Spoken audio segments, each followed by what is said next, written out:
ಅಂದ್ರೆ ಸಂಸಾರದ ಕಣ್ಣು ಅಂತಾರೆ. ಆದ್ರೆ ಇಲ್ಲೊಬ್ಬಳು ಮದನಾರಿ ಇದ್ದಾಳೆ. ಇವಳಿಗೆ ಸಿಕ್ಕವರ ಜೊತೆ ಸಂಸಾರ ಮಾಡೋದೇ ಖಯಾಲಿ.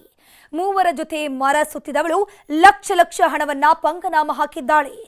ಗಮನ ಸೆಳೆದ ಮೊದಲ ಹುಡುಗ, ಎದೆಗೆ ಇಳಿದ ಮೊದಲ ಹುಡುಗ, ಕನಸ ಎಸೆದ ಮೊದಲ ಹುಡುಗ. ಶಿವ ಇವಳ ಹಾಡಿಗೂ ಇವಳ ಅವತಾರಕ್ಕೂ ಸರಿಯಾಗಿ ಸೂಟ್ ಆಗ್ತಿದೆ ಬಿಡಿ. ಯಾಕಂದ್ರೆ ಗಮನ ಸೆಳೆದವನು ಒಬ್ಬನಾದ್ರೆ ಎದೆಗೆ ಇಳಿದವನು ಮತ್ತೊಬ್ಬ, ಕೊನೆಗೆ ಕನಸು ಬಿತ್ತಿದವನು ಮಗದೊಬ್ಬ. ಈ ಬೆಳ್ಳುಳ್ಳಿ ಬ್ಯೂಟಿಗೆ ಮರುಳಾಗದವರೇ ಇಲ್ಲ. ಒಬ್ಬರಲ್ಲ ಇಬ್ಬರಲ್ಲ, ಬರೋಬ್ಬರಿ ಮೂರು ಹುಡುಗರ ಜೀವನದಲ್ಲಿ ಕುಂಟೆ ಬಿಲ್ಲೆ ಆಡಿದ್ದಾಳೆ. ಅಲ್ಲೊಂದಿನ ಇಲ್ಲೊಂದಿನ ಅಂತ ಸಿಕ್ಕವರಿಗೆಲ್ಲ ಮಧುಮಾಸದ ಹಲ್ವಾ ತಿನ್ನಿಸಿ ಎಸ್ಕೇಪ್ ಆಗಿದ್ದಾಳೆ. ಪ್ರೀತಿ ಒಬ್ಬನ ಜೊತೆ ಆದ್ರೆ ನಿಶ್ಚಿತಾರ್ಥ ಇನ್ನೊಬ್ಬನ ಜೊತೆ, ಕೊನೆಗೆ ಮದುವೆಯಾಗಿ ಸಂಸಾರ ಮಾಡಿದ್ದು ಮತ್ತೊಬ್ಬನ ಜೊತೆ. ನಿಶ್ಚಿತಾರ್ಥಕ್ಕೊಬ್ಬ, ಮದುವೆಗೊಬ್ಬ, ಸಂಸಾರಕ್ಕೆ ಮಗದೊಬ್ಬ. ಯುವಕರ ಬಾಳಲ್ಲಿ ಕೋಲ್ಮಿಂಚಿನ ಚೆಲುವೆಯ ಚಿನ್ನಾಟ. ಅಲೆಲೆಲೆಲೆ, ಈ ಚಿನ್ನಾಟದ ಚೆಲುವೆ ನೋಡ್ತಿದ್ರೆ ಪಡ್ಡೆಗಳ ಹೃದಯದಲ್ಲಿ ಚಿಟ್ಟೆ ಬಿಟ್ಟಂತಾಗುತ್ತೆ. ಕಣ್ಣಲ್ಲೇ ಕೋಲ್ಮಿಂಚು ಹರಿಸ್ತಿದ್ದವಳು ಹುಡುಗರ ಪಾಲಿನ ರಸಗುಲ್ಲ ಆಗೋಗಿದ್ಲು. ಮಂಡ್ಯ ಜಿಲ್ಲೆಯ ಮದ್ದೂರು ತಾಲೂಕಿನ ಕೆಸ್ತೂರು ಮೂಲದ ವೈಷ್ಣವಿಗೆ ತನ್ನ ಬ್ಯೂಟಿಯೇ ಬಂಡವಾಳ. ನೋಡೋದಕ್ಕೆ ಸಖತ್ತಾಗಿದ್ದೀನಿ ಅಂತಾನೋ ಅಥವಾ ಕಣ್ಣಲ್ಲೇ ಗಿರಿಗಿಟ್ಲೆ ಹೊಡಿಸ್ತೀನಿ ಅನ್ನೋ ಕಾನ್ಫಿಡೆನ್ಸೋ ಗೊತ್ತಿಲ್ಲ, ಮೂವರು ಹುಡುಗರ ಜೀವನದಲ್ಲಿ ಚಿನ್ನಾಟ ಆಡಿದ್ದಾಳೆ.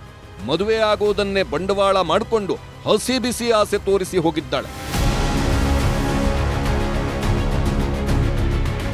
ಕೆಸ್ತೂರು ಮೂಲದ ವೈಷ್ಣವಿ ಕಾಲೇಜು ದಿನಗಳಲ್ಲೇ ತನ್ನ ಕ್ಲಾಸ್ಮೇಟ್ ರಘುನನ್ನ ತುಂಬಾ ಇಷ್ಟಪಡ್ತಿದ್ಲು. ನಿನ್ನನ್ನೇ ಮದುವೆ ಆಗೋದು ಅಂತ 5 ವರ್ಷ ಫುಲ್ ಮಸ್ತಿ ಮಾಡಿದ್ಲು. ಪ್ರೀತಿ ಹೆಸರಲ್ಲಿ ಊರೂರನ್ನ ಸುತ್ತಿ ಬಂದಿದ್ರು. ಕೊನೆಗೆ ಮನೆಯವರನ್ನೆಲ್ಲ ಒಪ್ಪಿಸಿ ಅದ್ಧೂರಿಯಾಗಿ ನಿಶ್ಚಿತಾರ್ಥವನ್ನು ಮಾಡಿಕೊಂಡಿದ್ರು. 2 ವರ್ಷದ ಹಿಂದೆ ಮದುವೆಗೆ ರೆಡಿಯಾದ 2 ಮನೆಯವರು ಧರ್ಮಸ್ಥಳದಲ್ಲಿ ಮುಹೂರ್ತ ಫಿಕ್ಸ್ ಮಾಡಿದ್ರು. ಇನ್ನೇನೋ ಮದುವೆ ಆಗಬೇಕು ಅನ್ನೋ ಹೊತ್ತಲ್ಲೇ ವೈಷ್ಣವಿಯ ಅಸಲಿ ಮುಖ ಬಯಲಾಗಿತ್ತು. ಹುಡುಗ ಹಸೆಮಣೆಯಲ್ಲಿ ಕೂತಿದ್ರೆ ಹುಡುಗಿ ಇರೋಬರೋ ಚಿನ್ನವನ್ನೆಲ್ಲ ತುಂಬಿಕೊಂಡು ಮತ್ತೊಬ್ಬ ಪ್ರಿಯಕರನ ಜೊತೆ ಎಸ್ಕೇಪ್ ಆಗಿದ್ಲು. ಈ ಕಡೆ ಹುಡುಗಿ ಎಲ್ಲೋದ್ಲು ಅಂತ ರಘು ಹುಡುಕಾಡ್ತಿದ್ರೆ ಅತ್ತ ವೈಷ್ಣವಿ ಮತ್ತೊಬ್ಬನ ತೋಳತೆಕ್ಕೆಯಲ್ಲಿ ಹೊರಳಾಡ್ತಿದ್ಲು. ತಾಯಿ ಹೇಳ್ತಾರೆ ನನಗೆ ಫಸ್ಟ್, ಹಿಂಗೆ ಧರ್ಮಸ್ಥಳದಲ್ಲಿ ಮದುವೆ ಏರ್ಪಾಟ್ ಮಾಡಿದ್ವಿ ಕಣಪ್ಪ, ಅವ್ರದ್ದು ಹಿಂಗೆ ಕಿತ್ತೋಗ್ಬಿಡ್ತು, ಯಾರಿಗೋ ಫ್ರೆಂಡ್ಲಿಗೆ ದುಡ್ಡು ಕೊಟ್ಟು ಸಿಗಾಕೊಂಡ್ಬಿಟ್ಟಿದ್ಲು. ಆ ಮದುವೆ ದಿನ ಅವ್ರನ್ನ ದುಡ್ಡು ಕೇಳಿದ್ವಿ. ಆ ದುಡ್ಡನ್ನ ಕೇಳಿದ್ಕೆ ಆ ಹುಡುಗ ಏನು ಮಾಡ್ದ, ಕಿರಣ್ ಅನ್ನೋರು ಯಾರೋ ಹಿಂಗೆ ದುಡ್ಡು ಕೇಳಿದ್ಕೆ ಮಗ ಹಿಂಗೆ ಮಾಡ್ಬಿಟ್ಟಿದ್ದ ಅಂತ ಹೇಳಿರ್ತಾರೆ. ಶಿವು ಜೊತೆ ಲವ್, ರಘು ಜೊತೆ ಡೌ. ಕ್ಲಾಸ್ಮೇಟ್ ರಘುನನ್ನ ಪ್ರೀತಿ ಮಾಡ್ತಿದ್ರು, ಮತ್ತೊಬ್ಬನ ಸಂಘ ಶುರುವಾಗಿತ್ತು. ರಘುಗೆ ಗೊತ್ತಾಗದಂತೆ ಶಿವು ಜೊತೆ ಕಳ್ಳಾಟ ಶುರು ಮಾಡಿದವಳು ಹಗಲೊತ್ತಲ್ಲೇ ನಕ್ಷತ್ರ ಎಣಿಸ್ತಿದ್ದಳು. ಯಾವಾಗ ಹಸೆಮಣೆಯಿಂದ ಎಸ್ಕೇಪ್ ಆದ್ಲು, ಶಿವು ಜೊತೆ ಬೆಂಗಳೂರಲ್ಲಿ ಸಂಸಾರ ಶುರು ಮಾಡಿದ್ಲು. ಒಂದಷ್ಟು ವರ್ಷ ಶಿವು ಜೊತೆಗೆ ಜೀವನ ನಡೆಸ್ಕೊಂಡಿದ್ಲು. ಆದ್ರೆ ದಿನ ಕಳೀತಿದ್ದಂತೆ ಶಿವು ಕೂಡ ಬೋರ್ ಹೊಡೆಯೋದಕ್ಕೆ ಶುರುವಾಗಿದ್ದ ಅನ್ಸುತ್ತೆ. ಸಣ್ಣ ಪುಟ್ಟ ವಿಷಯಕ್ಕೆ ಗಲಾಟೆ ಮಾಡಿಕೊಂಡು ತವ್ರ ಮನೆ ಸೇರಿದ್ಲು. ಗಂಡನ ಬಿಟ್ಟು ತವರು ಸೇರಿದ ಮೇಲಾದ್ರೂ ನೆಟ್ಟಿಗಿರ್ತಾಳೆ ಅಂದ್ರೆ ಇಲ್ಲೂ ನವರಂಗಿ ಆಟ ಶುರು ಮಾಡಿದ್ಲು. ಹುಟ್ಟುಗುಣ ಸುಟ್ರೂ ಹೋಗಲ್ಲ ಅನ್ನೋ ಹಾಗೆ ಇವಳು ಚಂಗ್ಲ ಬುದ್ಧಿ ನೆತ್ತಿಗೇರ್ ನಿಂತಿತ್ತು. ಮಂಡ್ಯದ ಶಶಿ ಅನ್ನೋನ ಮೋಹಕ್ಕೆ ಬಿದ್ದವಳು ಪ್ರಾಯದ ಹುಡುಗನಿಗೆ ಜಿಲೇಬಿ ತಿನ್ಸೋದಕ್ಕೆ ಶುರು ಮಾಡಿದ್ಲು. ಯಾವುದೋ ಫೈನಾನ್ಸ್ ವಿಚಾರಕ್ಕೆ ಶುರುವಾದ ಸ್ನೇಹ ಸಂಬಂಧ ಕೊನೆಗೆ ಪ್ರೀತಿಗೆ ತಿರುಗಿತ್ತು. ಇದನ್ನೇ ಬಂಡವಾಳ ಮಾಡಿಕೊಂಡವಳು ಸುಮಾರು 10 ತಿಂಗಳ ಕಾಲ ಮಜಾ ಉಡಾಯಿಸಿದ್ಲು. ಇತ್ತ ಶಶಿ ಪಾಲಿಗೆ ಬೆಳದಿಂಗಳ ಬಾಲೆಯಾಗಿದ್ದವಳು ಅದ್ಯಾವುದೋ ಗ್ಯಾಪ್ನಲ್ಲೇ ಮತ್ತೆ ಹಳೆ ಗಂಡನ ನಂಟು ಬೆಸೆದುಕೊಂಡಿದ್ಲು. ಶಿವು ಜೊತೆ ಕಾಂಪ್ರಮೈಸ್ ಮಾಡಿಕೊಂಡು ಮತ್ತೊಮ್ಮೆ ಸಂಸಾರ ಶುರು ಮಾಡಿದ್ಲು.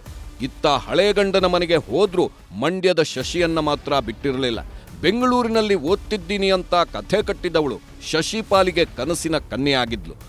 ಓದೋದಕ್ಕೆ ದುಡ್ಡು ಬೇಕು, ಬಟ್ಟೆ ತಗೊಳ್ಳೋದಕ್ಕೆ ದುಡ್ಡು ಬೇಕು ಅಂತೆಲ್ಲ ಹೇಳಿ ಆಗಾಗ ಕಂತೆ ಹಣ ವಸೂಲಿ ಮಾಡ್ತಿದ್ದಳು. ನಮ್ಮದು ಒಂದು 14-15 ಲಕ್ಷ ಫೋನ್ ಟ್ರಾನ್ಸ್ಫರಲ್ಲಿ ಒಂದು 6 ಲಕ್ಷ ಆಗಿದೆ. ಅವ್ರ ತಾಯಿಗೆ 1 ಲಕ್ಷ ಮನೆ ಪ್ರಾಬ್ಲಮ್ ಅಂತ ಮಾಡಿದ್ದೀನಿ.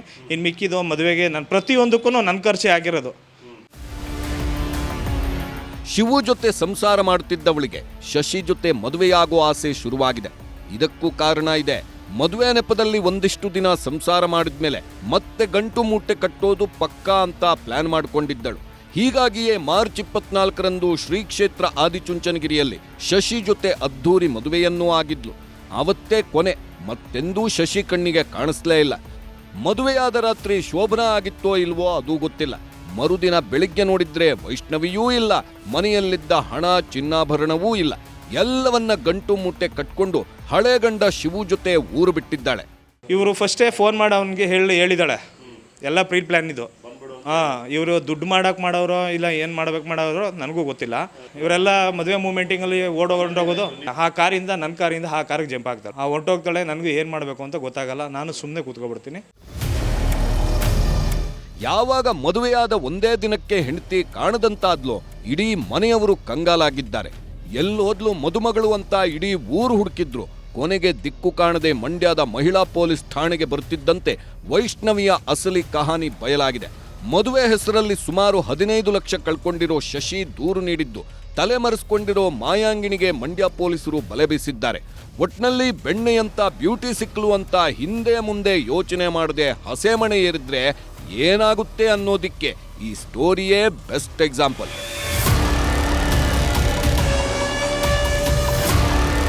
ಸುನಿಲ್ ಗೌಡ, ನ್ಯೂಸ್ 18 ಮಂಡ್ಯ.